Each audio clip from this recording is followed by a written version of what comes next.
Welcome to the News at 4. I'm Brenda Rodriguez. And I'm Joe Paris. We will begin down at the state capitol where families and advocates from across Idaho are sounding the alarm as proposed Medicaid cuts could take essential care away from what they say are their children with medical disabilities. Our Derek Kay joins us following Thursday morning's Joint Finance Committee hearing. Derek, how was the turnout?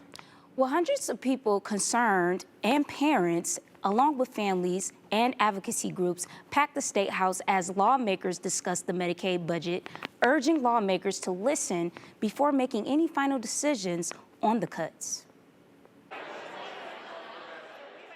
In early January, the Department of Health and Welfare sent out a letter. That letter, dated January 8th, but retroactive to January 1st, capped speech, occupational, and physical therapy at 20 visits per year for Medicaid patients. It's scary. In response, hundreds of parents like Tom Hemker showed up to the Capitol to voice their concerns to state lawmakers on the Joint Finance Committee.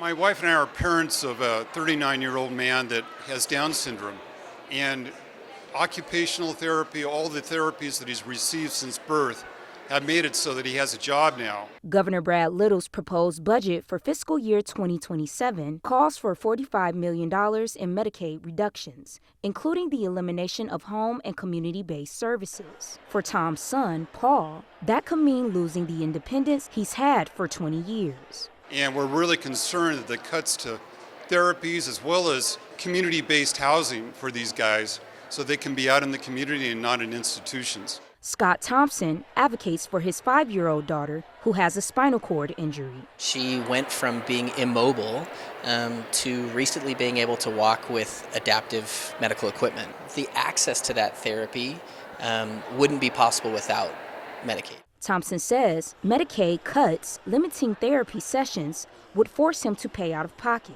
We would have to be multimillionaires to be able to compensate the level of need that she has. And it's an untenable position to put families in, especially when we're talking about a service that will literally impact the lives of their kids in perpetuity.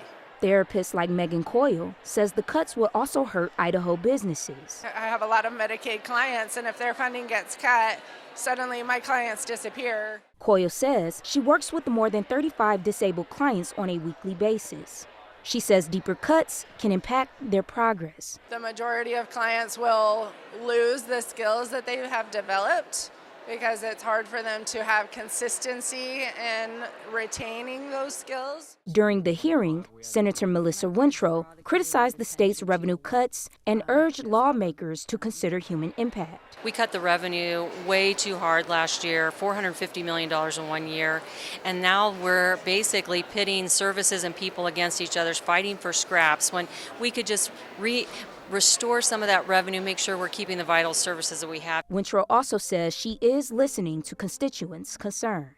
What I'm doing right now as a senator is trying to represent the thousands of calls and emails and meetings that I get and bring those voices forward and help share those stories as best I can. According to Wintrow, the Joint Finance Committee is the only committee that does not have public hearings, and she says she believes this is something that should change in order for these parents and caretakers to be heard. Yeah, especially with so many people that want to comment on this. Thank you so much, Derek.